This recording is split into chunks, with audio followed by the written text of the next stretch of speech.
Bem-vindos a mais uma análise aprofundada. Hoje, a gente vai mergulhar de cabeça numa palavra que, assim, usamos o tempo todo, né? O tempo todo. Mas que talvez a gente não pare para pensar no peso que ela realmente carrega. A palavra igreja. A nossa fonte para essa exploração é o volume 3 do livro Teologia Sistemática, uma perspectiva pentecostal, do Hodgman Williams. E a missão aqui é simples. Vamos desvendar as raízes e, o significado teológico desse termo.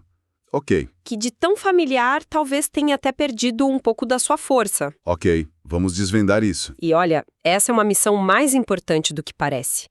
Porque as palavras que a gente usa moldam a nossa realidade, né? Moldam. Totalmente. Termos como igreja não são só uma etiqueta para um prédio ou uma reunião de domingo. Eles carregam séculos de história, de debates teológicos. E viravoltas linguísticas até. O que a gente vai fazer hoje é uma espécie de arqueologia da palavra, sabe? Cavar fundo para ver o que realmente está lá embaixo. Arqueologia da palavra, gostei. E o nosso ponto de partida, a camada mais profunda dessa escavação, é o termo grego eclesia. A raiz de tudo. Pois é, na nossa palavra igreja vem toda daí, do grego. E o livro já começa com um dado que me pegou de surpresa. Eclesia aparece 114 vezes no Novo Testamento. É bastante. Mas olha que curioso, não está em todos os livros. A palavra simplesmente não aparece em Marcos, nem em Lucas, nem em João. Nossa! Também não tem em 2 Timóteo, Tito, nas cartas de Pedro, nas de João e nem em Judas. A grande maioria das vezes que ela aparece é nas cartas do apóstolo Paulo. Isso já mostra que o conceito era central para Paulo, né? E tem outro detalhe linguístico que a fonte aponta que é fascinante. Qual? Sabe a palavra em inglês para igreja? Church. Sim, claro. Ela veio de um caminho totalmente diferente. Deriva de outra palavra grega, kyriakos, que significa algo como pertencente ao Senhor. Ah, que interessante. O mais estranho é que kyriakos nunca é usada no Novo Testamento para se referir à igreja. Nunca. Sério? Sério. Já as línguas que vêm do latim, como o nosso português com igreja, o espanhol com iglesia, O francês, église. isso, todas elas seguiram o caminho original, se mantendo fiéis à eclésia.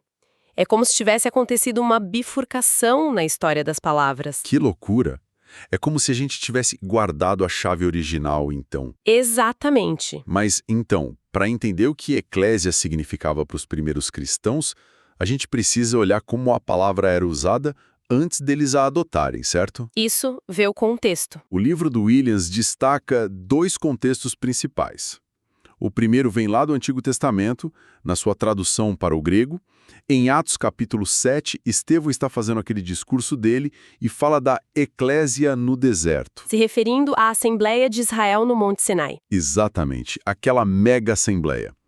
E em Hebreus capítulo 2, tem uma citação do Salmo 22 que diz: "No meio da eclésia te louvarei". Nos 2 casos, a palavra eclésia está traduzindo uma palavra hebraica, kaham. Kaham. Isso, que era o termo para uma congregação, uma reunião do povo com um propósito religioso bem definido: ouvir a Deus. Ok, então temos o uso religioso, o povo de Israel, e o segundo contexto que a fonte traz é completamente diferente. É o mundo político grego. Pois é, o livro cita o exemplo daquela confusão em Éfeso que está em Atos 19.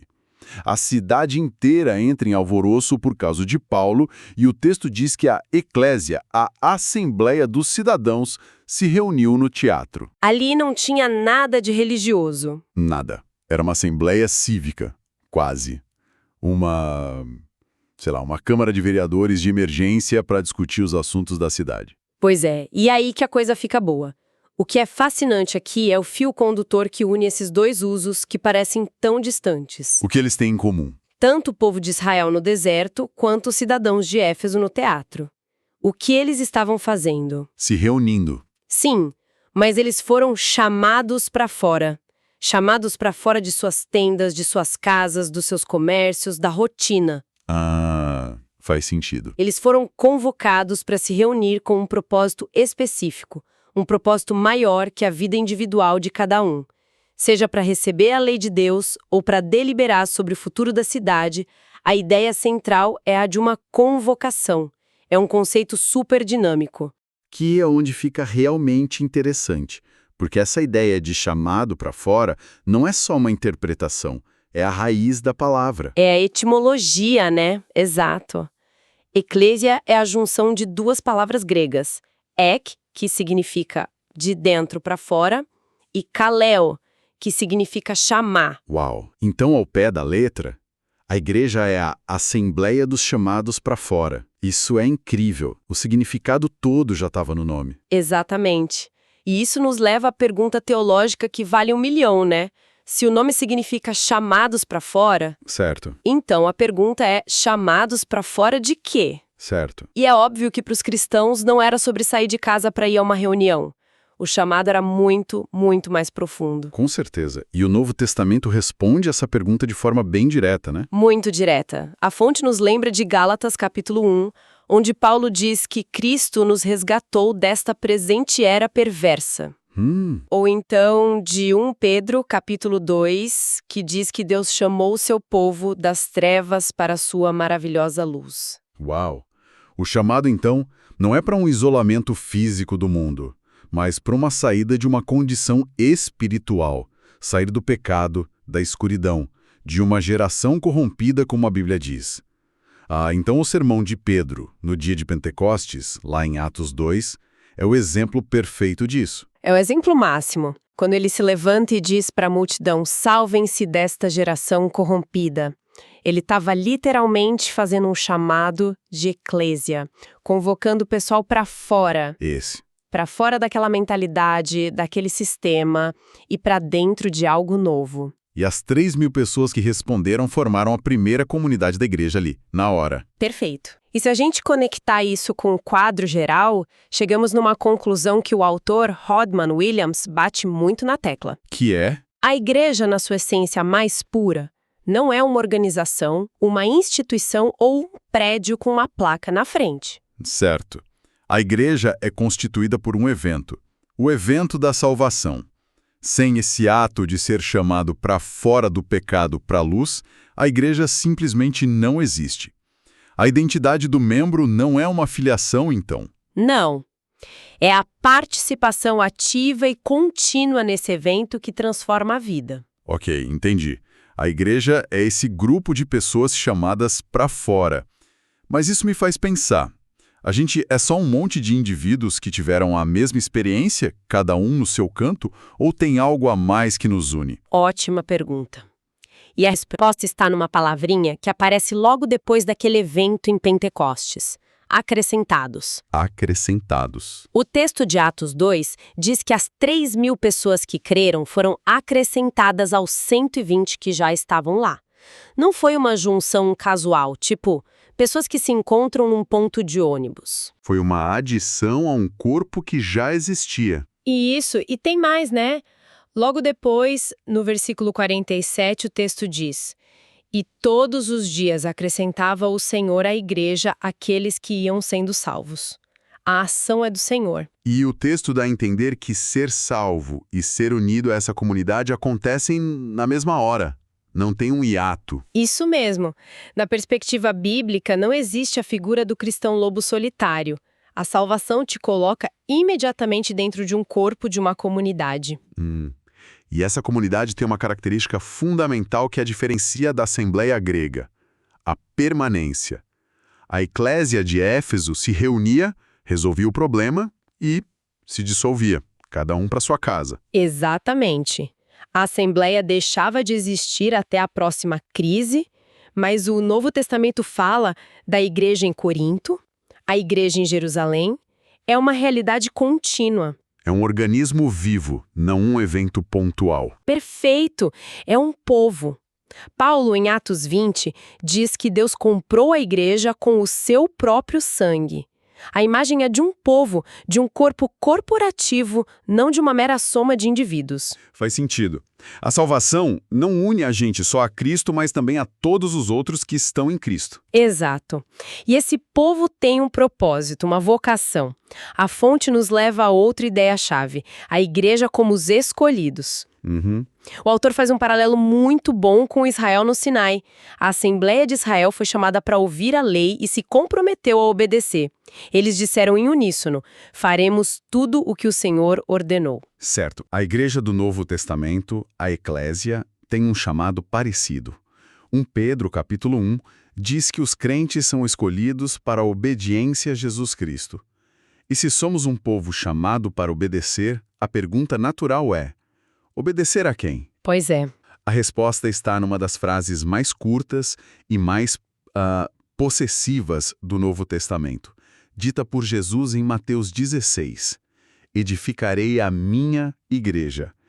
Esse minha é tudo. É tudo. A igreja não é nossa, não é do pastor, não é da denominação, não é dos membros. Ela pertence a Cristo. Ele é o arquiteto, o Salvador, o Senhor. Isso, ele que edifica, ele que comprou, ele que acrescenta. Portanto, a obediência incondicional a ele não é uma sugestão, é o cerne da identidade da igreja. Então, o que tudo isso significa? Juntando todas as peças, a gente tem, por um lado, essa origem divina, esse chamado celestial, essa conexão direta com Cristo. Certo. E, por outro lado, a gente tem uma comunidade de gente de verdade aqui na Terra. Parece um paradoxo. Exatamente isso. A fonte conclui que a igreja tem uma natureza dupla. Ela é, ao mesmo tempo, uma realidade espiritual e uma realidade social. E é crucial entender as duas coisas. Como assim? A dimensão espiritual é, de certa forma, invisível. Paulo diz em Filipenses 3 que a nossa cidadania está nos céus. A origem da igreja é divina, é de cima. Ah, sim. Ela é a igreja de Deus, uma entidade sobrenatural contra a qual Jesus prometeu que as portas do inferno não prevalecerão. Essa é a sua essência. Mas, ao mesmo tempo, essa realidade espiritual se manifesta de forma muito concreta e visível aqui na Terra. Exato. Quando Jesus, lá em Mateus 18, dá instruções sobre como lidar com o conflito. E diz, conte à igreja. Ele não estava falando para a gente gritar para o céu, né? Com certeza não. Tinha que ter um grupo de pessoas reais com um endereço a quem se pudesse contar o problema. Tinha que ser um corpo visível. Perfeito. A fonte usa uma expressão genial para quem ignora esse lado terreno. O docetismo eclesiástico. Docetismo. Essa não foi aquela heresia antiga? Essa mesma. O docetismo dizia que Jesus só parecia humano, mas não era de verdade. Da mesma forma, ignorar o corpo visível, humano e por vezes bagunçado da igreja é cometer o mesmo erro. É querer uma igreja fantasma sem carne e osso. Ok, mas essa igreja de carne e osso com endereço e gente de verdade, ela é imperfeita. Cheia de problemas, de gente complicada. Como a gente lida com isso? Aí a gente chega na famosa parábola do trigo e do joio, de Mateus 13. A clássica. Jesus conta que um homem semeou trigo bom no seu campo, mas à noite veio o inimigo e semeou o joio no meio. E o joio, para quem não sabe, é uma erva daninha que se parece muito com o trigo enquanto cresce. Então não dá para saber quem é quem no começo. Exato. Isso significa que a igreja visível, a comunidade que a gente vê e da qual faz parte, inevitavelmente terá uma mistura. Terá o trigo, os crentes genuínos, e o joio, pessoas que estão ali, mas não pertencem de verdade a Cristo. E a lição da parábola é fartíssima. Os servos, cheios de boas intenções, querem ir lá e arrancar o joio na hora. Pois é, vamos limpar o campo. Mas o dono do campo diz, não, porque ao tirar o joio, vocês correm o risco de arrancar o trigo junto. Deixem que cresçam juntos até a colheita. É uma lição de paciência e humildade, né? Muito. A gente muitas vezes quer ser o juiz da igreja, fazer uma faxina, criar uma comunidade perfeita. Mas Jesus diz, calma, essa separação final não é trabalho de vocês. Exatamente. E essa parábola ataca no coração de uma ideia que ficou muito popular, sabe? Especialmente depois da Reforma Protestante. Que ideia? Aquela separação que muita gente faz entre a igreja invisível e a igreja visível. Você já ouviu falar disso, né? Claro, a ideia de que a igreja de verdade, a pura, é a invisível, formada só pelos eleitos que Deus conhece. E o que a gente vê aqui na Terra, a igreja visível seria essa versão bagunçada, misturada. Cheia de joio, pois é.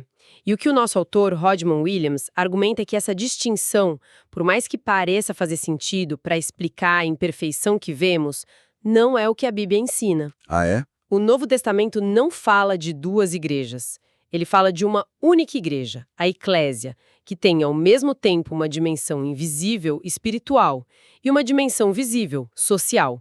São duas faces da mesma moeda. Inseparáveis. E qual é o perigo de separar as duas coisas? O perigo, como aponta o autor, é que alguém pode começar a se ver como parte da igreja invisível pura, e com essa desculpa, se sentir justificado a abandonar, criticar ou desvalorizar a comunidade concreta e imperfeita aqui na Terra. Ah, entendi. É como dizer, eu sou da igreja de verdade, a invisível, então não preciso dessa bagunça organizada aqui. Isso é um erro perigoso que vai contra tudo o que vimos sobre ser acrescentado a um corpo. Nossa, que ponto crucial.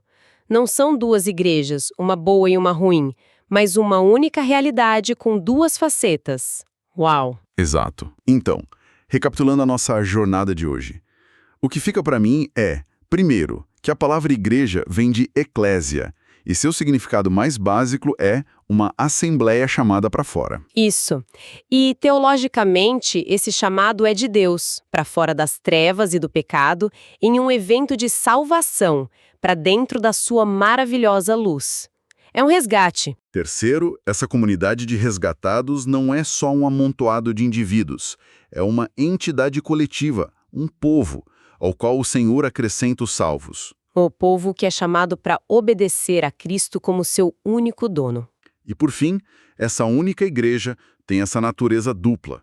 É uma realidade espiritual, com cidadania nos céus, e ao mesmo tempo uma expressão social muito real e visível aqui na Terra, com toda a complexidade e a imperfeição que vem no pacote. Perfeito. Uma jornada e tanto para desvendar uma única palavra. De fato. E para encerrar, deixa um pensamento para reflexão, que amarra tudo o que a gente conversou. Manda. Se a igreja é definida ao mesmo tempo por um evento de salvação individual, o ser chamado para fora, e por uma realidade comunitária contínua e visível, o ser acrescentado a, como o equilíbrio entre essas duas verdades deveria moldar a vida e as prioridades de quem faz parte dela hoje? Uma pergunta poderosa para levarmos conosco. Agradecemos a companhia nesta exploração aprofundada.